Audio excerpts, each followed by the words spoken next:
This is The Comms Exchange, a podcast by 3090 Marketing. Each episode, we sit down with colleagues, leaders, and changemakers to share stories and lessons from the field of community and economic development.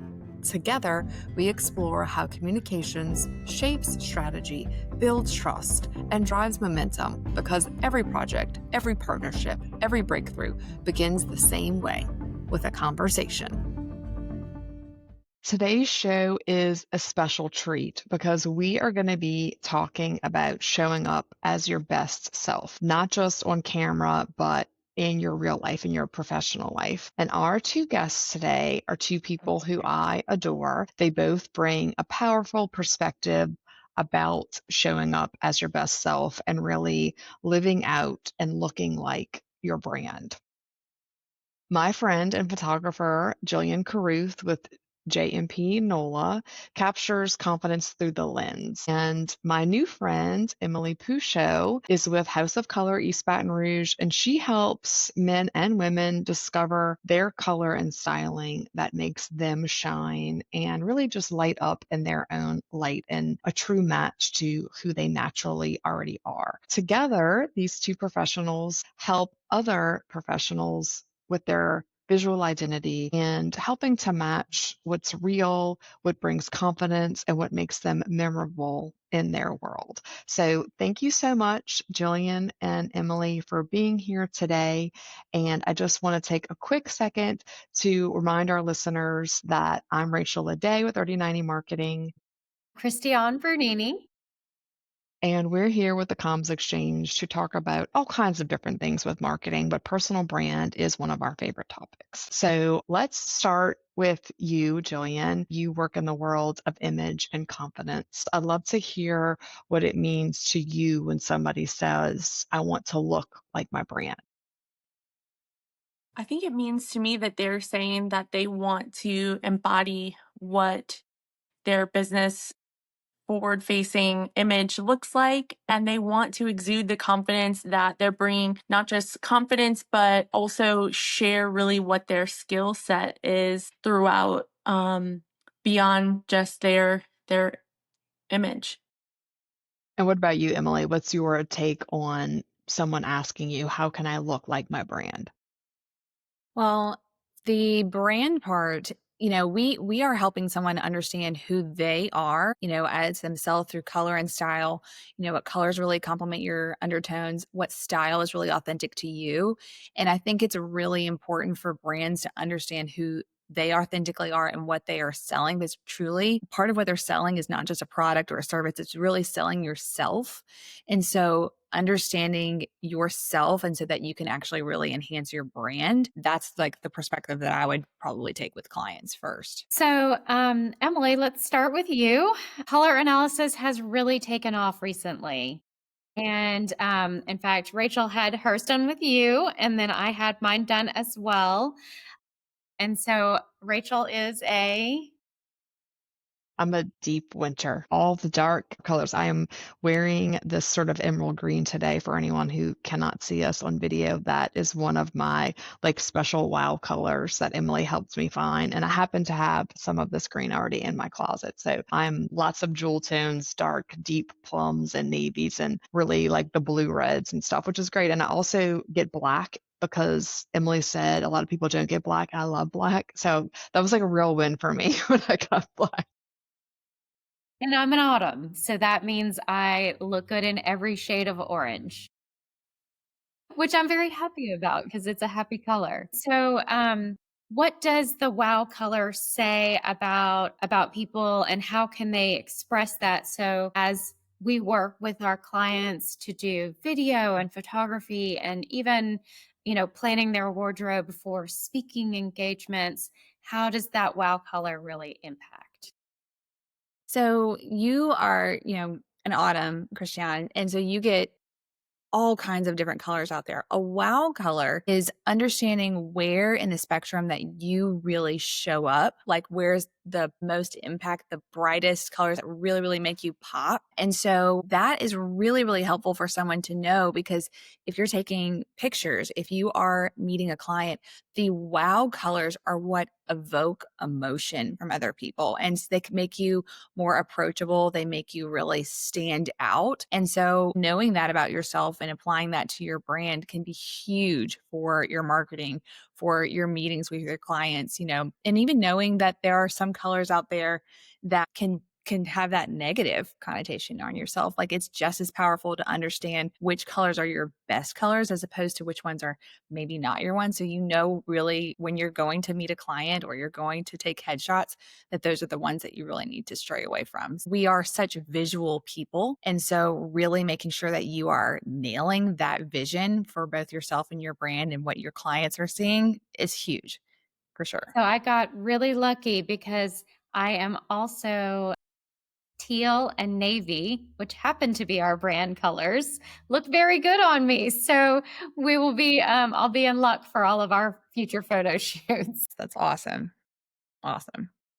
I think navy is a color that looks good on a lot of people, and that is fortunate because I also love navy. And some of this is really fun because whether I'm meeting with Emily or meeting with Jillian, it is great to feel good about yourself. And they both, even in the last month and working with them for some different things, like help you to get there. But it's not just about this beauty thing. This is for men too. And I think that's what's so great about talking to both of y'all separately, and why I'm so excited that y'all got to meet each other this week, because first impressions are such a big part of leadership and showing up in thought leadership and speaking on stages and looking great on your website, and just having that extra polish can go really far. Something that I wanted to bring up, because Jillian has done photography for me personally and for our clients when they're doing a new website or some new marketing campaign. And I know it's something that she and I talk about a lot, with setting the right first impression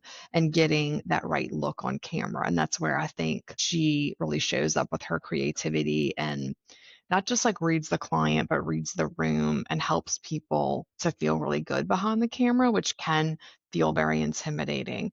And so I want to talk a little bit about helping people to feel natural and confident in front of the camera, because you notice the difference, Jillian, when someone loves the way that they look.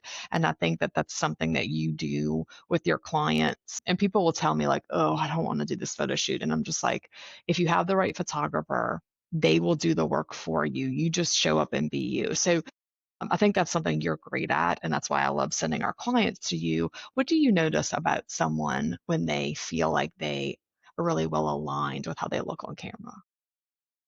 Well, thank you. That's such a compliment. So, one thing that I think is an added value to working with a client is to really have a great consultation before the session for me to really understand what their goals are. And in that process, I get to hear them talk, see them talk, and understand what angles may flatter them most. And it's kind of just like taking that time to understand their movements and what's natural about their movements, to kind of recreate that in photos if possible. If that's not possible and we're just meeting in person right away, then it's just about trying my best to make them smile naturally and do that in a way where it's like, yeah, I know most people kind of approach walking into a photo session like they're going to the dentist because it's so uncomfortable, but it doesn't have to be that level of anxiety, because I'm going to show you the back of the camera and prove it to you that what we're capturing looks great. So just kind of take it step by step and relax as much as possible so that we can get to that point.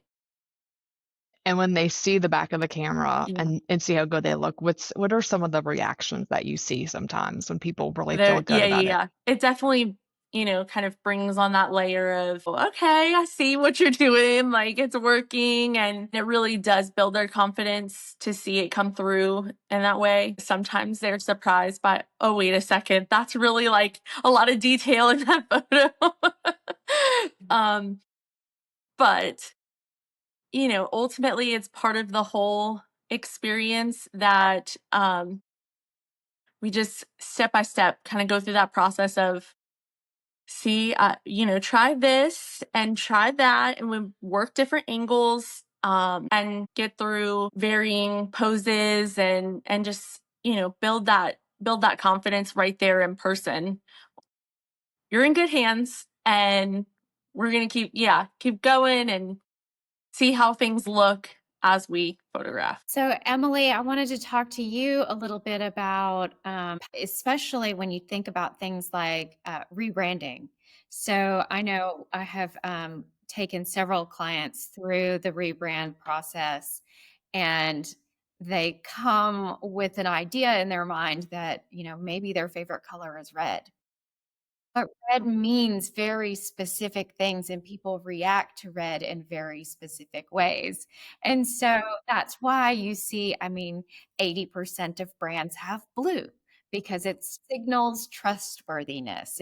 And green signals rebirth and growth and freshness. And so, how do you help people who are perhaps in transition, or maybe they're going through a company rebrand?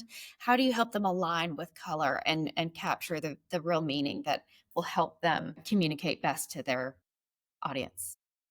So there are first, if a client has a specific color, like say it's red or purple or whatever, we actually have shades of that in every single season. So what I would first do, if they have like a specific color that they're already really sold on, help them understand what's the best shade that looks good on them, because obviously they're going to be wearing a lot of that color and they're going to be surrounding that themselves with that, whether it's a backdrop in pictures or it's, on social media as a color that they're using on Canva with graphics. So helping them understand what shade is best for them. But yes, walking them through, well, what is the brand, and does that color actually align with, it might be your favorite color, but understanding the psychology around it is huge for sure. But I think it's also important, consider if you are, have a colleague that you are working with, what their colors are, and knowing that there are some colors that can look good on more than one season. So, Jillian is a summer. I saw her yesterday for her color analysis, and Rachel is a winter. And while they both have cool undertones and a lot of their colors are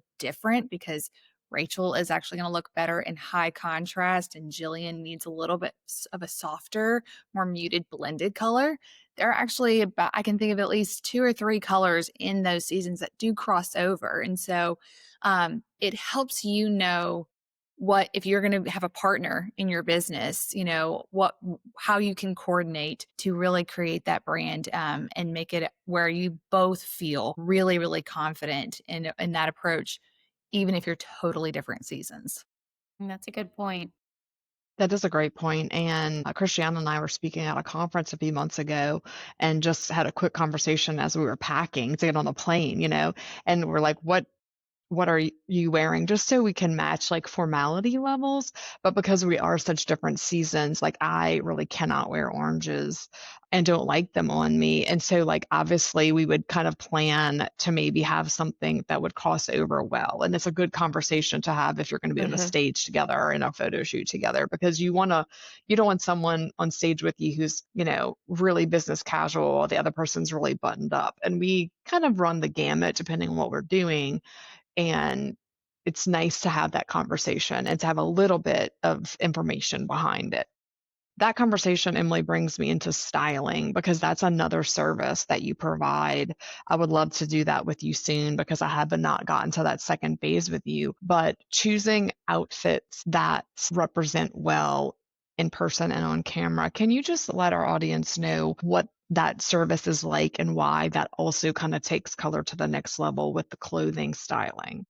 Yeah. So color is half of the equation. It can be the best color in the world, but if the outfit does not flatter you, it can't save the outfit, And so what I encourage people to do is to do both, whether they're doing it at the same time or doing them separately. But clothing, the cut of what you're wearing, the style, the aesthetic that you're choosing, it sends a message to other people. And the really good news is that you're in control of that message. But the reality is that we are humans and we make snap judgments off of people based on what they're wearing. It's not something any of us want to do. It's just what happens, which is why your branding, the way that you are, setting your business up to be visualized by your clientele is huge. And so, what I do through a style analysis, I help you understand your body architecture. We take measurements of you.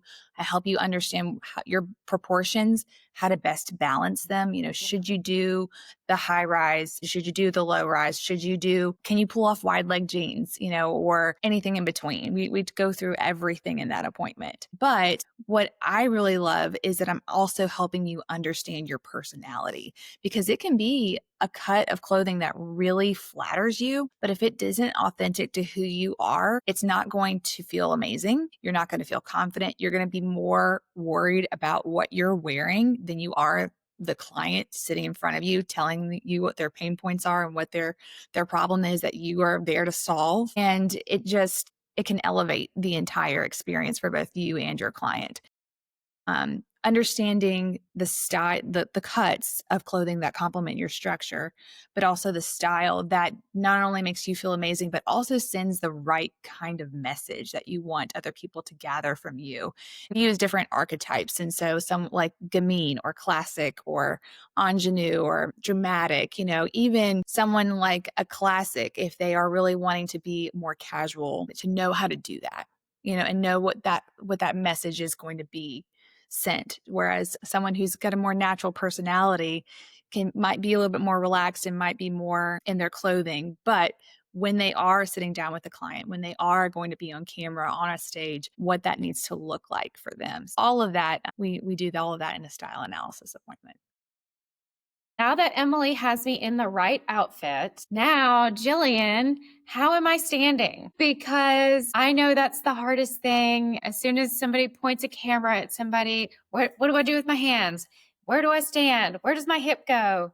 What are some tips and advice that you could give to people just for quick go-to thoughts about posture and poses that they can always remember when they're out in public and in front of the camera? So, a couple of quick things that come to mind has to do one, which people generally, if they're afraid of the camera, might pull away. So, it's one of the fastest ways to improve a situation is to lean in towards the camera instead of being pulled away. Another thing that comes to mind is changing up your posture, like hand on hip, and playing with one hand, two hands, power pose, just really mixing it up and having some practice go-tos in the mirror yourself. So not only would you be able to change this up when you're in front of the camera, you can give a little bit of variety. And then, definitely the biggest thing I would say is smile. It seems so simple to have someone tell you to smile, but some people, especially for a branding image, you're wanting to have an attractiveness. And what better way than to just smile? It doesn't have to be a big, big smile, but go for that genuine full smile. Do the open mouth, closed mouth type of variety, but definitely smile. It's always hands down chosen more often by my clients to have a real smile. And I think a great photographer helps you figure out as you're going what the standing is, because it doesn't always translate how does it feel right now to what it looks like on camera. And so I know when I'm working with Jillian, she's almost like coaching me on positioning and what looks natural for me, and we sort of try things together, and she knows where my insecurities are, so she will kind of help with angles and things that as you get to know someone and you're working with them, these sort of tips I feel like are very individual. So it's something that I highly recommend when people are hiring a photographer, that they do it from not just what does the camera capture and how does the editing go, but what is the actual process of doing that, because you have to like the person that's guiding you. I mean, it's a Yeah. very vulnerable moment. So I think it's almost like happening in real time from my experience, which of course I love. And I want all the coaching. So I am constantly saying, okay, Jillian, what are you seeing? Tell me. Yeah. That's the consultative part, which is fabulous. Okay, so my next question is about, and I'll pose this one to Emily. When you think about balancing authenticity with aspiration, if someone's trying to level up, an elevated version of themselves. How do you help clients find the sweet spot between looking like them and looking like the best version of them? So I think that's where understanding what we call a clothing personality, that part of our style analysis would really come into play, because some people, like, naturally what feels really, really comfortable for them is to be very natural. But then to also understand how you're dressing sends a message, and then how can we make that, like, where you still feel comfortable and you feel authentic, and it may be like the fibers that you're choosing, the type of material that might read a little bit more casual, it might read a little bit more natural, but then the tailoring that has been applied to that fabric makes a big difference in how it can read actually more like that more tailored elevated outfit, but you feel comfortable, you feel casual because of the way that it fits you, the type of material, the stretch that it has, all of that can really translate visually, really elevated, but you still feel like yourself. And it can sometimes even just be the details in your outfit, the type of a pattern that it is, the type of the buttons. Does it have that more really shiny material, or is it more of a natural, more of a wooden button, something like that? Just those little switches can really make something that feels really casual look more elevated by switching those out.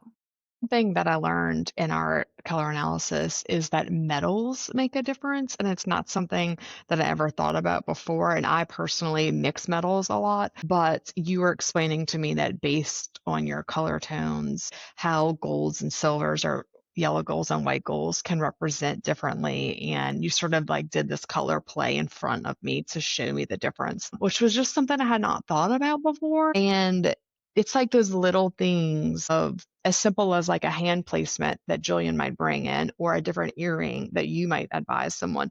These details are not hard, but having someone advise you can make a pretty profound difference. And this is for men too. We're talking about beauty and styling and clothing, but both of you also provide your services for men and cuts of clothing for men and styling and great lighting and great positioning matters for the guys too. So, Mhm. guys, when you're listening, you need to be beautiful also. And Jillian and Emily and people like them can also help you really embody the type of brand you're trying to present in the world too, because your appearance also matters. So I just wanted to give that little, personal story because even when I was picking up my earrings today, I was like, what would Emily tell me to do? Because now I can't let you ever see me in the wrong things. My God, that's so funny. No, I think, even in your style analysis appointment, we talk about like your points of interest. So even if someone, like I said, wants to be more comfortable and casual, how to style something and how to create interest in an outfit can also help elevate the way that you show up too. And so, yes, everything from adding some jewelry and of course in your right metal would be preferred. If it's the way that you style your hair or the way that you make sure that there's interest in your clothing too, whether it's through texture, a collar, or something totally different from that. All of those things can take pieces that you feel really comfortable in and make it look more elevated, look like you actually like were intentional with the way that you get dressed too, which is important. Your clients need to know that you're intentional in everything. So I might have on the right color and the right jewelry and the right fit, but Jillian, I might show up with the wrong mindset. How can you help somebody who's really trying to present themselves differently, whatever their goal is, whatever they're trying to achieve? How do you help bring that out in the camera? Ultimately, I really think it does start with what you're wearing and making intentional plans for the session and the time that you're going to be in front of the camera. So, really collaborating with the photographer about what the wardrobe looks like. It really does start there. And then if you are wearing the right colors and the right fit, to Emily's point, then it exudes the confidence. It's just naturally going to happen, especially if you have a consult first and then have the session because you're certified. You know that your outfit has come together with intention, with lots of care and thought and planning. And it just continues to layer on the confidence and this elevated vibe to the session. And you just kind of keep growing and glowing from that point. That growing and glowing. That's our theme this week, Christiane. Me and you are growing and we're Yes. glowing. I love this conversation today. I could talk to both of you for 3 more hours. And I also just love to be in your company and love that you've gotten to meet each other because I knew you would also enjoy each other's company. I just want to put this out there that no matter where you are in your business level, there are people to help. And one of the things that I love to do is find people with great skill sets that can help us and help our clients get to their best self. And so when we find people, we get really excited and say, hey, will you meet this person? Because this person and this person can help you. And so one of the things that keeps coming to mind is when we do a website project. Usually, we are encountering companies that are using a lot of stock images or a video that's not their own. And the first thing we try to do is like dive into authenticity. Tell people who you are. They want to hire you, especially in service-based businesses that we work within so much. And so the first thing we want to do is figure out who they are and how they're represented and how they communicate with their clients and how they can look their best self. And so often branding and coloration and even being in the right wardrobing and their photography and their videography is how we weave that authenticity through. And that's what makes a website project shine. And sure, is the SEO there? Yes. Are the graphic design elements there? Yes. But for us, we know that the visuals and the visual impact is what really can win the day, especially in a marketing project. And so whether you are doing a marketing project for your own company or you are a professional who's trying to raise your level of thought leadership, going out and finding a really great color analyst in your area and a great photographer are two really important things. And people like this can work together to make you look like your best self, which is certainly, what we're doing over here because we want to make a great first impression and we want to be likable and trustworthy and seen as trustworthy to potential clients. So for all of our entrepreneurs, take the time to invest in yourself, find a color analyst, find a great photographer, and we would love for you to contact our friends because we think they're wonderful. Stamp of approval. I love what you said about being certified, Jillian, because when you know someone else has helped you to get there, it takes a lot of pressure off of you. Tell our listeners how to find you and get in touch with you. So you can go to House of Color. If you look on Instagram, you can find me. My handle is House of Color. Now that color is spelled with a U. This is COLOUR_E Baton Rouge. If you go to the houseofcolor.com website, plug in your zip code and see what consultant is closest to you. But my franchise is House of Color East Baton Rouge. And clients can find me at www.jmpnola.com, as well as on Instagram and Facebook at jmpnola. We will also put those in the show notes so that people can find both of you. We are thrilled that you joined us today and thank you for so much. thank you for being a key voice about first impressions and brand image and photography and coloration. We have had a blast, and Christiane and I have been talking about color ourselves all week. And so it's definitely something that's top of mind. And we loved having you on the show today. So thank you very much. Thank you. Thank you. Thanks again. Thanks for joining us on the Comms Exchange. We look forward to seeing you in the next episode. Thanks for listening to The Comms Exchange, a podcast by 3090 Marketing. If you enjoyed today's conversation, please be sure to follow or subscribe so you don't miss out on an exciting new episode. We'll be back soon with more stories and strategies from the field, because every breakthrough begins with a conversation.